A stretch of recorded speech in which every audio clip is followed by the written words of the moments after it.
자, 첫 번째로 생명 가능기제에 대한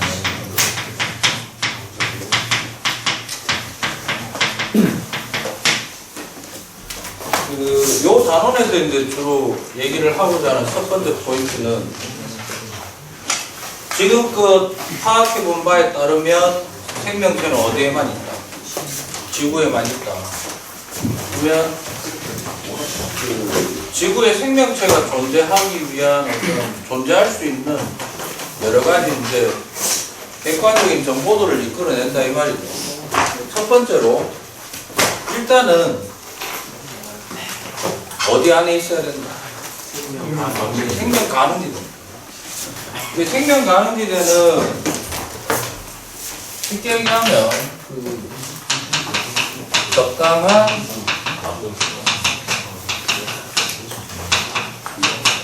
온도 범위를 얘기합니다. 적당한 온도. 정의가 중요하죠. 생명 가능지대라는 게 뭔지는 모르겠는데 생명 가능지대에 행성이 있다. 그러면 그 행성에서는 뭐가 나타날 수 있다? 생명체가 나타난다가 아니라 중요한 포인트는 뭡니까? 액체 상태의 물이 존재할 수 있다.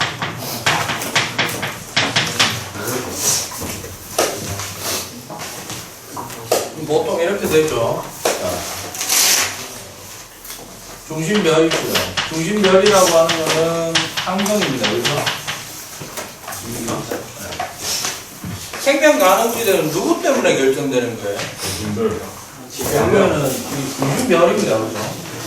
중심별 때문에 결정이 됩니다. 라고 할 때 이 중심별에서 일정 거리 안에 물이 액체 상태로 존재할 수 있는 구간이 요 사이라고 하자. 라고 할 때. 요 구간을 이제 뭐라고 한다? 요 구간을 생명 가능지대라고 얘기합니다.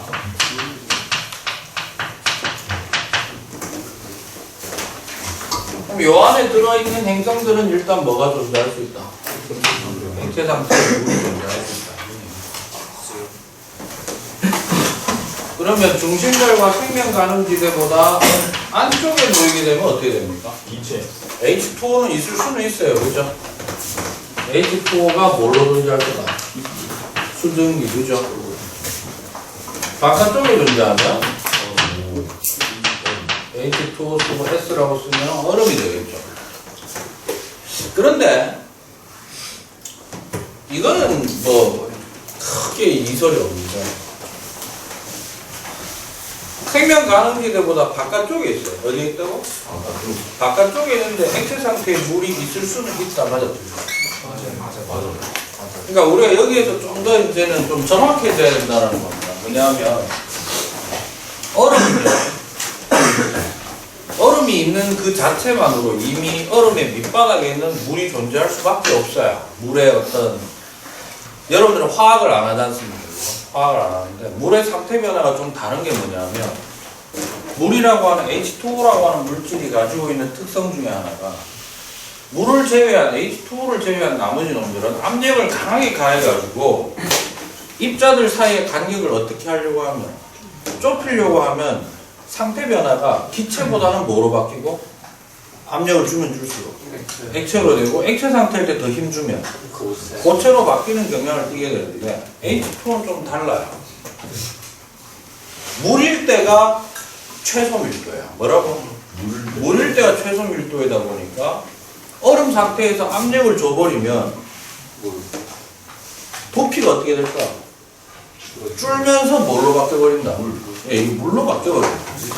그래서 생명 가능지대보다 바깥쪽에 있는 경우에는 표면에는 뭐가 나타날 수 없지만 표면에는 뭐가 나타날 수 없지만 물이 나타날 수는 없지만 그래도 얼음 밑바닥에는 뭐가 있다고 생각할 수 있다.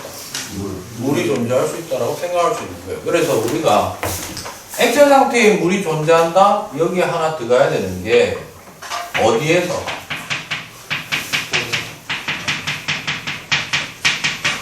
행성 표면에서라는 말을 좀 넣어줘야 될 필요성이 있습니다. 됐죠?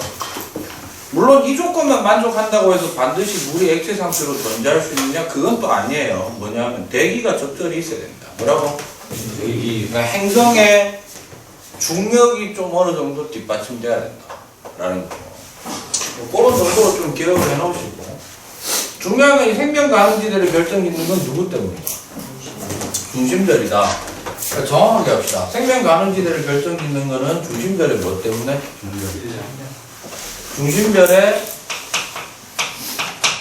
질량이 결정되면 두 개가 결정되죠. 뭐가 결정된다? 질량이 결정되면 수명이 결정된다. 뭐가 결정된다고요? 또 하나 결정되는 거? 그게 바로 밝기라고 하죠. 다른 말로 뭐라고 하나? 네, 광도라고 합니다. 됐죠? 최소한 이 두 개 관계는 조금 익혀 놓으셔야 됩니다. 여기서 또 하나 기억할 점은 이 중심별이라는 놈은 엔간해서 지구와 원에서는 뭐로 국한한다? 그렇죠. 뭐인 경우에만 주계열성인 경우에만 좀 국한을 시킵니다. 됐죠?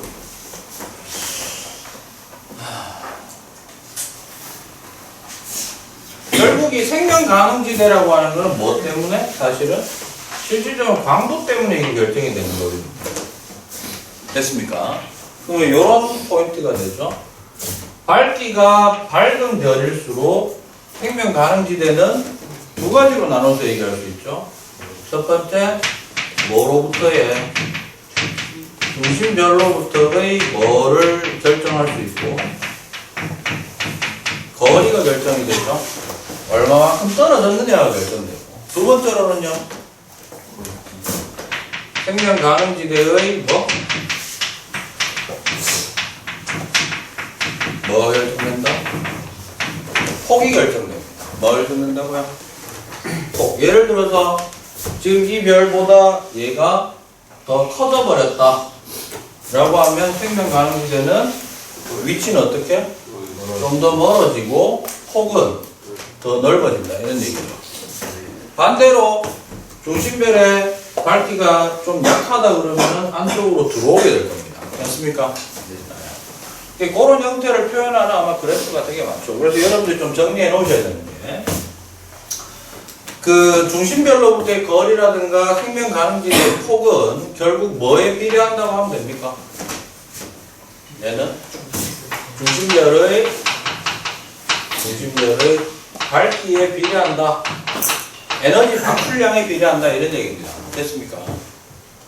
얘가 밝으면 밝을수록 거리도 어떻게 되고 멀어지고 폭도 어떻게 된다? 넓어지게 됩니다. 됐습니까? 그렇게 됩니다. 얘들 사이 관계 좀 얘기해야 되죠. 항성의 밝기는 주계열성인 경우입니다. 일반적으로 항성의 뭐에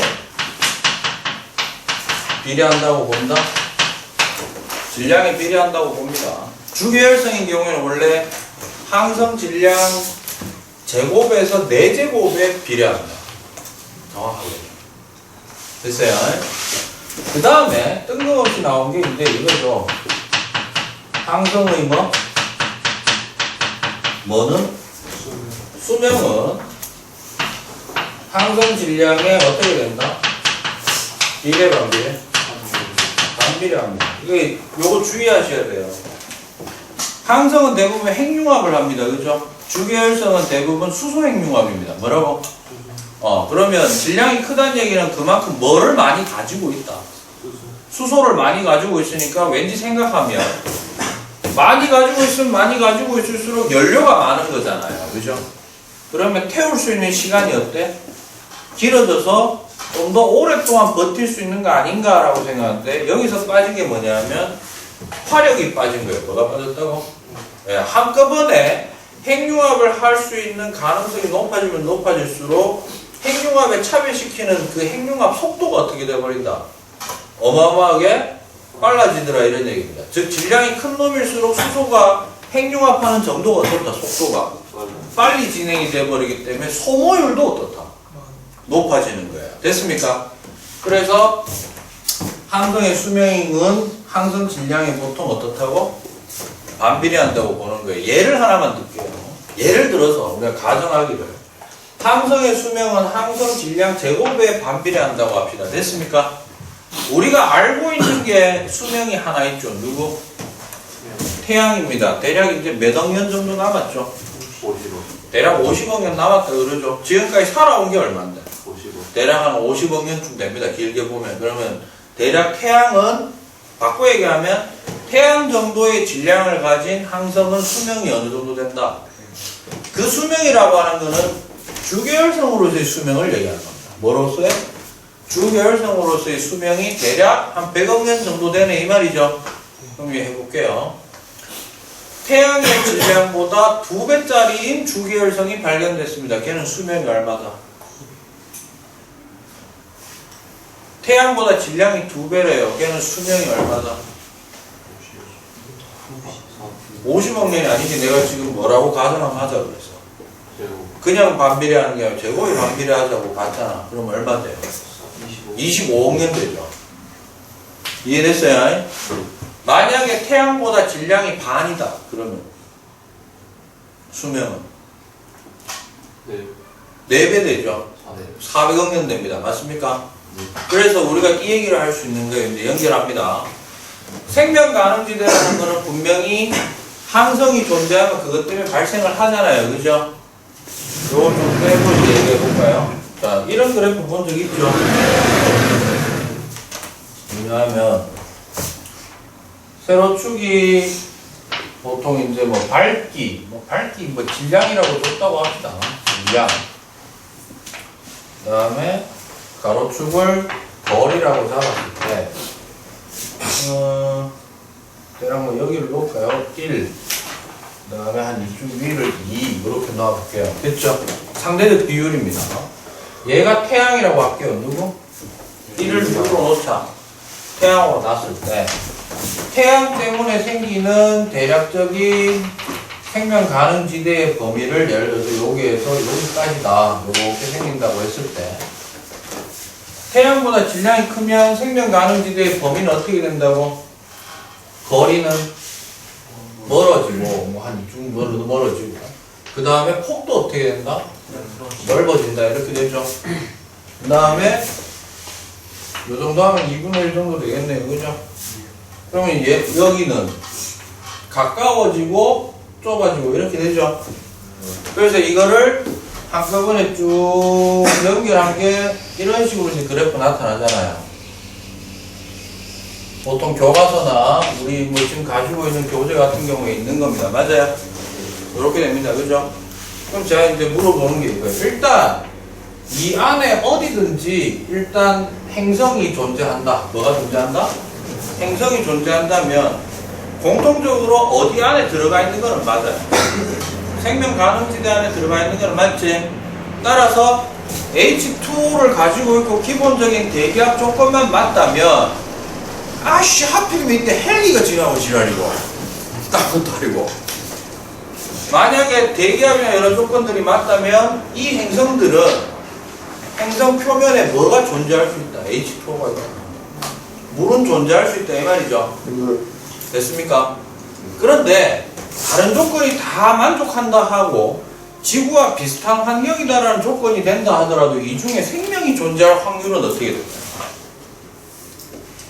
생명이 존재할 확률은 여기는 일단 존재하잖아. 이 대표의 지구. 다른 쪽은 생명체가 존재할 확률은 확연히 떨어집니다. 오케이? 그 이유를 알아야 돼요. 됐어요? 첫 번째 이거부터 할게요. 태양보다 질량이 작은 경우에 중심별이 태양보다 질량이 작아요. 그런데 어쨌든 그 별이 만들어 놓은 생명 가능지대 안에 행성이 들어가 있어. 그럼 일단 뭐는 존재할 수 있다.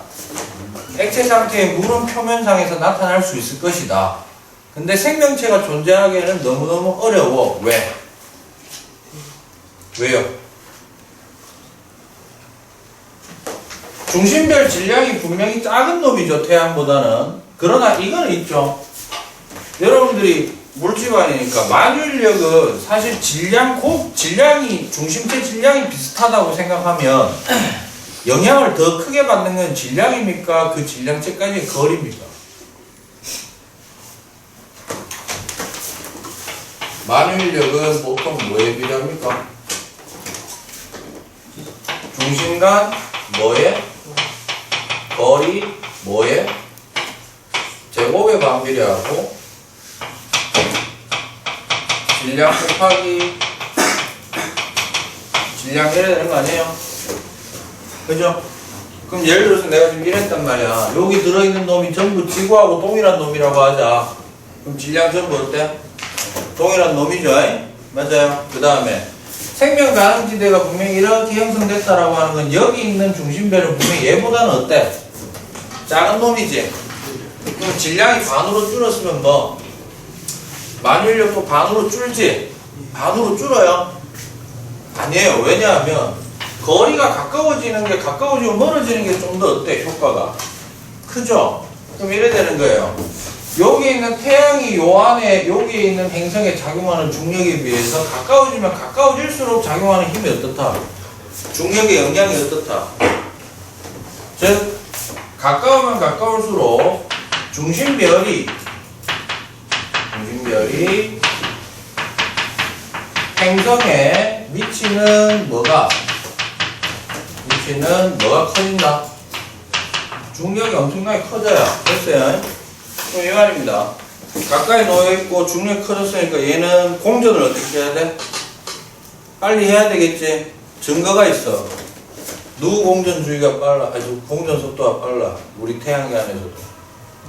중심별에 가까우면 가까울수록 빨리 돌죠. 수성, 금성. 맞아요. 공전 속도는 전부 빠르단 말이에요. 맞아요. 그런데 가까이 있으면 있을수록 중력이 세다라는 건 이 얘기도 되거든. 내가 중심별이고 얘가 행성이야. 돌려고 해. 근데 공전만 하는 게 아니라 뭐도 해? 자전도 하는데 자전하는 걸 가지고 내가 꽉 쥐고 있다고 생각해봐. 자꾸 잡아 당기려고 한다라고 하면 자전이 지 마음대로 될까? 자전이 잘 안 되는 거예요, 이게. 뭐의 영향으로? 중심별이 행성에 미친 중력이 커지면 자전이 잘 된다, 안 된다? 즉, 가까이 있는 놈일수록 자전 주기가 어떻게 된다? 자전 주기가 길어지게 됩니다. 잘 못 돌아서. 자전 주기가 길다는 얘기는 무슨 말 같아요?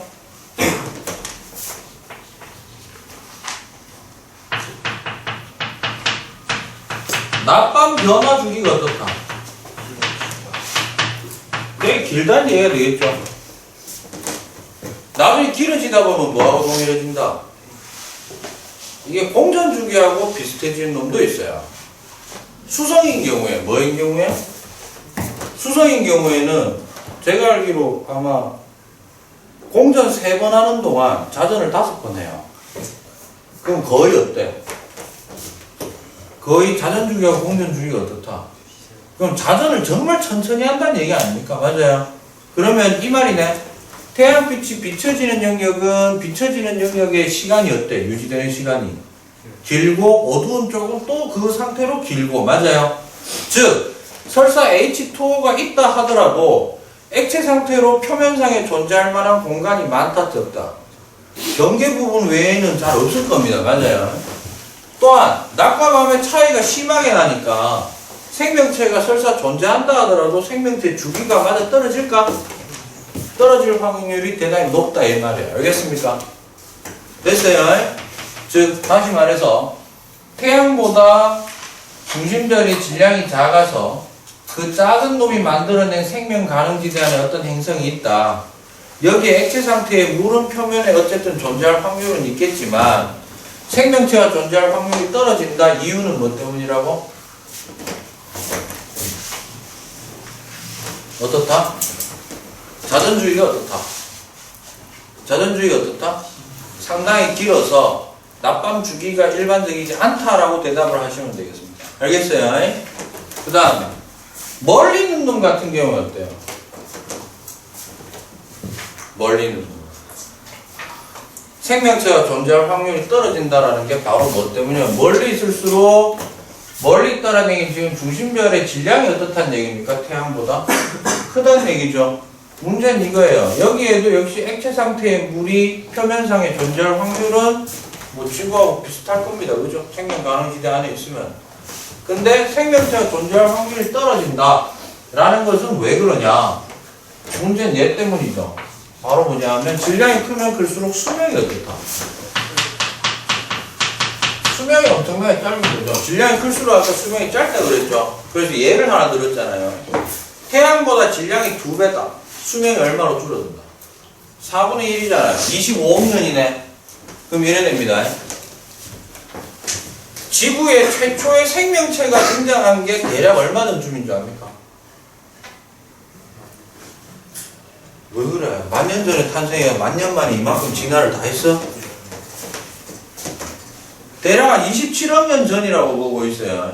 그럼 우리 딱 잘라서 지금으로부터 25억 년 전에 생명체가 처음 출현했다고 합시다. 됐어요? 그러면 그 처음에 단세포 생명체가 이제 생겨나가지고 사실은 완벽한 세포도 아니야. 점차 진화를 통해가지고 지금 인간과 같은 고등한 동물이 나타나기까지 몇 년 걸렸다 이 말입니다.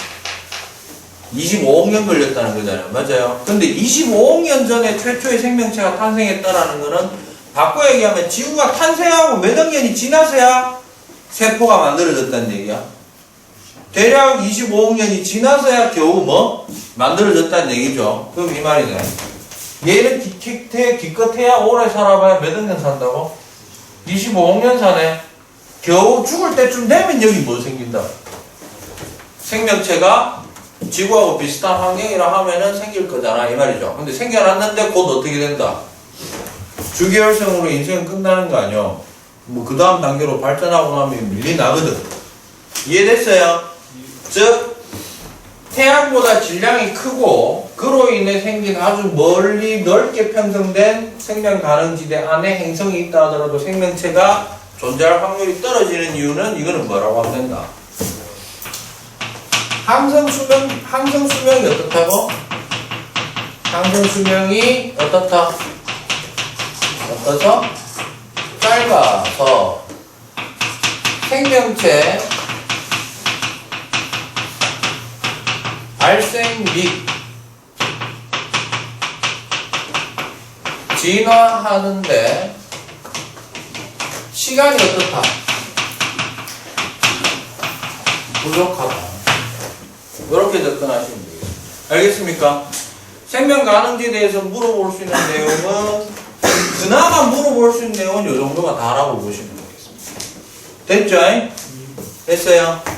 오케이. 자, 그 다음에 우리가 좀 봐야 되는 게 지구계 형성에 대해서 이제 좀 간단히 좀 얘기를 할게요. 이거는 저쪽으로 사용합시다. 다 썼죠?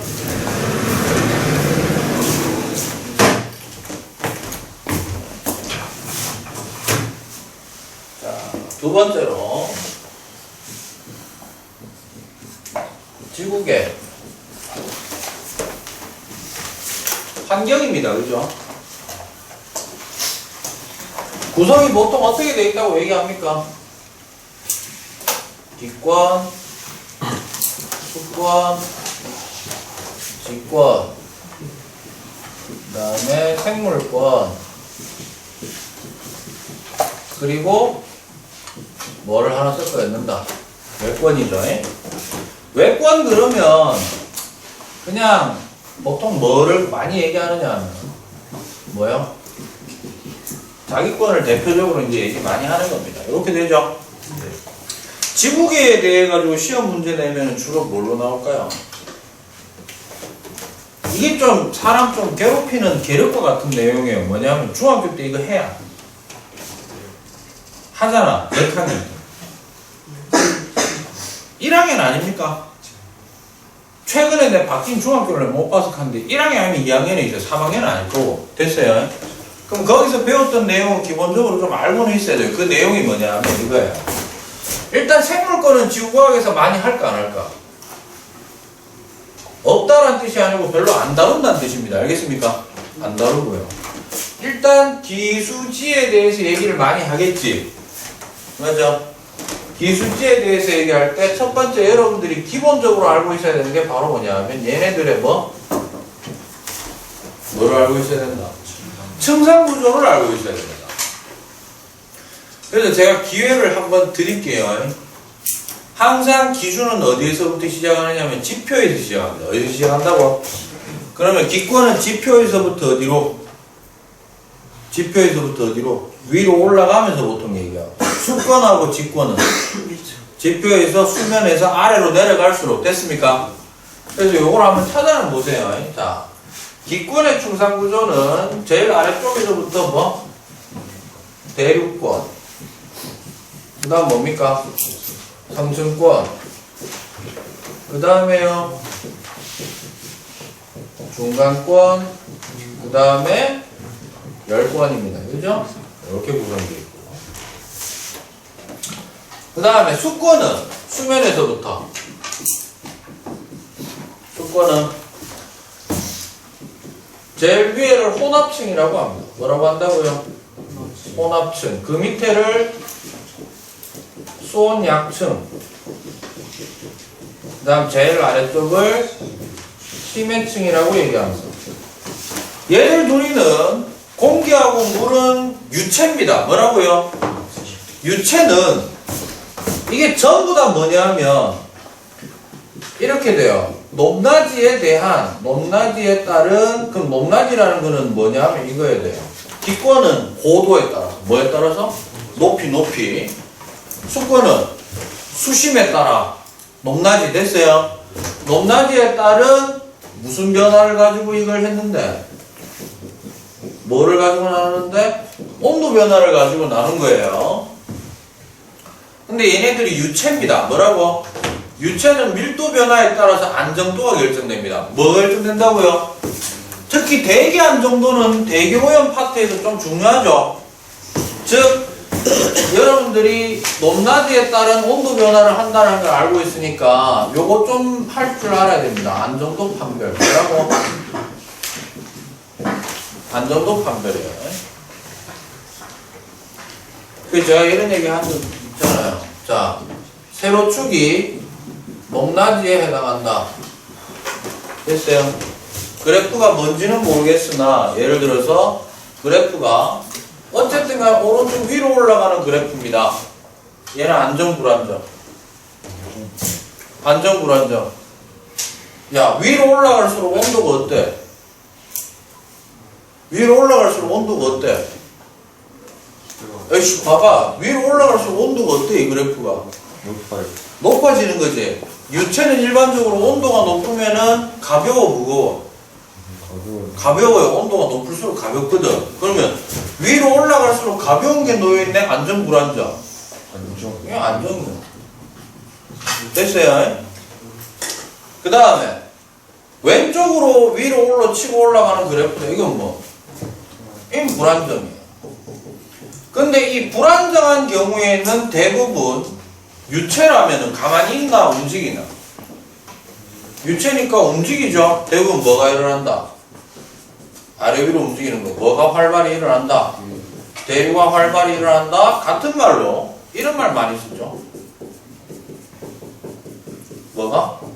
연직순환이 활발하다. 됐죠? 평균적인 상태로 봤을 때 불안정한 놈 어디? 대륙권, 중간권은 뭐? 불안정합니다. 됐어요? 저게 평균적인 상태다 이 말입니다. 됐습니까? 성층권은요? 안정이죠? 누구 때문에? 누구 때문에? 성층권에 누가 있다? 오존층이라는 놈이 있어가지고 자외선을 빨아당겨가지고 열을 높이고 있기 때문입니다. 됐습니까? 열권은 안정 불안정 안 따집니다. 됐어요? 그 다음에 수권에서 요거 하나만 기억합시다. 나머지는 거의 일정하게 유지된 층이고 누가? 무슨 층이? 수온약층이 무슨 층이다? 무슨 층이다? 안정하다. 아래 위에 혼합이 있다 없다?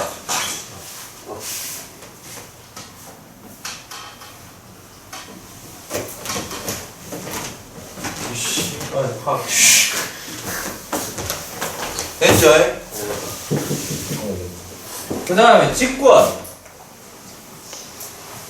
직권은 지표에서부터 처음에 뭐 나옵니까? 지각이죠. 그 다음에 멘틀. 그 다음에 핵이죠. 핵은 뭐하고 뭐? 외핵하고 내핵으로 나눈 겁니다. 그죠? 직권은 조금 기억하셔야 될 게 있어요. 지구과학에서는 멘틀 중간 밑으로는 별로 신경 안 씀. 됐어? 하나 기억할 점. 얘만 유일하게 무슨 상태야? 액체 상태. 중학교 때 아마 이런 거 있을 거예요. 핵은 어쨌든 간에 주성분이 뭐다? 주성분이 Fe 누구? 철, 니켈, 어쨌든 금속입니다. 그죠? 온도가 무지개 높은데 얘는 거기다가 액체 상태야. 됐어? 그럼 이온화된 입자도 많겠네? 맞아요? 네. 중력이 지구 중심으로 향하고 밑으로 내려갈수록 온도가 높아지는 구조가 되면은 아래쪽이 액체 같은 경우에는 어떻게 된다? 뜨거워져가지고 중력 반대 방향 쪽으로 어떻게 될 수 있다? 상승하고 올라와서 식으면 다시 내려가고 뭐가 가능해진다? 대류가 가능해지거든. 즉 외핵에서 열 대류 현상이 일어나는 것이 뭐를 일으키는 원인이라고 보고 있다. 누구의 자기장? 지구 자기장을 일으키는 원인을 외핵에서 찾아야 된다. 이 정도 좀 기억하셔야 됩니다. 됐습니까? 그 다음에 지각은 크게 뭐하고 뭐로 나뉘죠? 지각은 크게 대륙을 이루고 있는 대륙지각하고 해양을 이루고 있는 해양지각이 있습니다. 그죠? 대륙지각은 주로 뭐로 구성되어 있냐면 화강암으로 구성되어 있어요. 그 다음 해양지각은 현무암으로 구성되어 있는데 주의할 점. 대륙이 두껍고 가볍습니다. 뭐라고? 두껍고 밀도는 작아요. 그 다음에 해양지각이 뭐? 얇고 밀도는 큽니다. 됐습니까? 그거를 기억하시고. 그 다음에 멘틀인데 중요하죠. 멘틀은 크게 상부 멘틀이 있고요. 그 다음에 하부 멘틀이 있고 그 사이에 낑긴 놈이 하나 있네. 뭐가 있다? 연약권이라는 게 있습니다. 뭐가 있다고요? 연약권. 이때 상부 멘틀은 암석 덩어리입니다. 뭐라고요? 암석 덩어리. 그래서 이렇게 됩니다. 대륙 지각과 상부 멘틀을 우리가 합쳐서 대륙판. 됐습니까? 해양 지각과 상부 멘틀을 합쳐서 뭐라고 한다? 해양판. 됐어요? 이 판이 실제로는 움직이지. 그것은 누가? 연약권이 뭐하고 있기 때문에 대륙하고 있고 이 위에 떠 있는 상태죠. 그죠? 즉 우리가 지각 변동이라고 부르는 현상은 실제로 지각만 움직인 게 아니라 누가 같이 움직인 거다. 상부 멘틀이 붙어서 같이 움직였다. 누가 움직인 결과다. 판 운동의 결과다. 근데 그 판을 움직이는 원동력은 누구다? 누구? 바로 누구? 연약권의 대류 현상입니다. 됐습니까? 숫자값 하나 기억할 거. 연약권의 시작 지점은 지하 몇 킬로미터? 100km에서 대략 400km 사이에 얘가 형성되어 있다고 봅니다. 됐습니까? 특히 이 100km 있죠. 지하 100km는 지질학적으로 가진 의미가 좀 많아요. 뭐냐면 천발 지진하고 신발 지진 나누는 경계가 얼마? 100km입니다. 연약권의 시작점이기도 하고요. 됐습니까? 또 하나가 뭐냐면 어쨌든 지표에서 100km까지를 우리는 뭐라고 한다? 100km부터가 연약권 시작이야. 그러면 지표에서 100km까지는 뭐? 떠댕기는 누구? 그렇죠. 판의 두께를 보통 100km로 보고 있다라는 거죠. 됐습니까? 알겠어요? 최소한의 증상 구조는 좀 구분하셔야 됩니다. 알겠습니까? 두 번째로 물어보는 거. 결국 1단원은 생명체가 존재할 수 있는 여부에 대한 내용이거든. 즉 뭐를 물어보느냐 하면 얘네들이 생명체 존재에 존재할 수 있도록 어떤 역할을 하고 있느냐를 많이 물어봅니다. 사실 이게 더 중요하죠. 요거 정리하고 마치겠습니다. 알겠습니까? 보세요. 대기권 어떤 역할을 합니까? 크게 이렇게 생각하면 돼요. 기본적으로 얘네들 있죠. 삶의 터전을 제공한다. 맞아, 틀려. 지극히 당연한 얘기만 들어가면 돼. 삶의 터전 제공하는 거 맞죠? 특히 직권이 강력합니다. 수권하고. 맞아? 정도의 차이는 있지만 대기도 어쨌든 삶의 터전을 마련하는 건 맞죠? 두 번째, 생명체에게 필요한 물질을 제공한다. 맞아, 틀려. 대기 같으면 뭐 산소, 그죠? 직권이면 뭐 각종 뭐 금속 이온이라든가 뭐 있죠? 수권은 당연히 물이겠죠. 됐어요? 근데 제일 중요한 거는 요거야. 보통 얘기하는 보호장치입니다. 뭐라고? 보호장치. 대기 뭐 보호하노? 대기가 뭐 보호하죠? 자외선만 막아주나?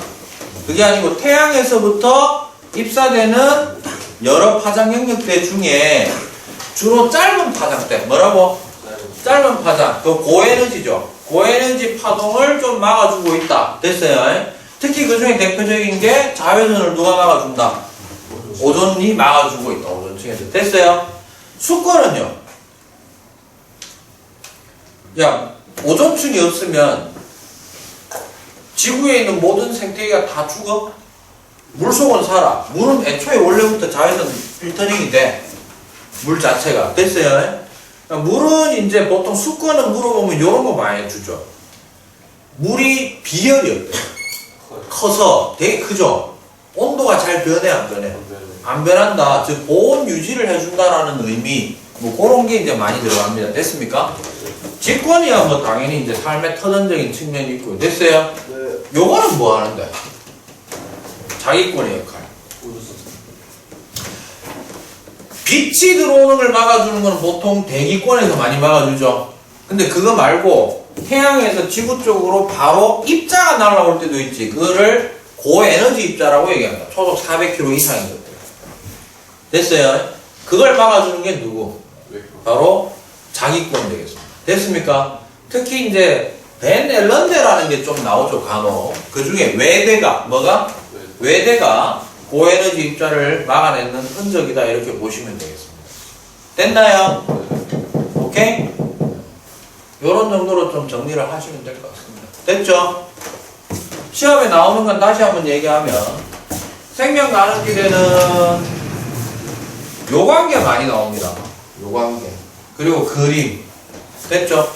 제가 이제 오늘 원래 요 시간이 맞았으면 그거까지 하려고 그랬는데 예를 들어서 이거 태양이 원래부터 탄생했을 때부터 원래 지금의 크기야? 아니지. 태양도 처음에는 좀 작았단 말이에요. 지금 점점 커져가지고 지금 평형 상태에 이루어졌잖아. 따라서 초창기보다는 지금 태양계의 생명 가능기도 어땠을까? 원래는 요 안에 있다 지금 쭉 밀려 나와가지고 된 거다. 뭐 요 정도는 좀 아셔야 됩니다. 알겠습니까? 그거 아셔야 되고요. 그 다음에 생명 가능지대 이 그래프 보는 법하고 같은 생명 가능지대 안에 있다 하더라도 생명체가 존재할 확률이 달라지는 그 이유를 좀 정확하게 얘기를 할 수 있어야 됩니다. 됐죠? 그러면 보통 생명 가능지대 문제는 하나의 내용, 생명 가능지대 하나의 내용으로 나올 수도 있고 그 외계행성 탐사라고 하는 4단원 뒤쪽의 내용이 있습니다. 그 내용하고 엮여져서 나올 수 있는데 당장 2학년 11월 모의고사에는 뒤쪽 내용은 안 들어가거든요. 범위가. 생명 가능지대 자체로만 좀 하시면 될 것 같고 그 다음 지구의 구성은 제가 아까 말씀드렸듯이 기본적인 좀 알고 있어야 되는 내용입니다. 알겠습니까? 이거 자체가 하나의 문제로 만들어지는 경우는 있다 없다? 없는데 굳이 묻자면 이 정도는 물어볼 수 있다. 지구계가 어떤 역할을 하고 있느냐, 뭐 하는 데 있어서 생명체 존재에 있어서 어떤 역할을 하느냐에 대해서는 잘 물어본다. 대표적으로 많이 물어보는 게 이제 물질 공급, 그 다음에 보호. 알겠습니까? 요 두 가지에 맞춰서 많이 나온다라는 거 좀 기억해 놓기 바랍니다. 그 두 가지 위주로 해서 좀 공부를 집중해 놓으시면 좀 효율적으로 하실 수 있을 겁니다. 알겠죠?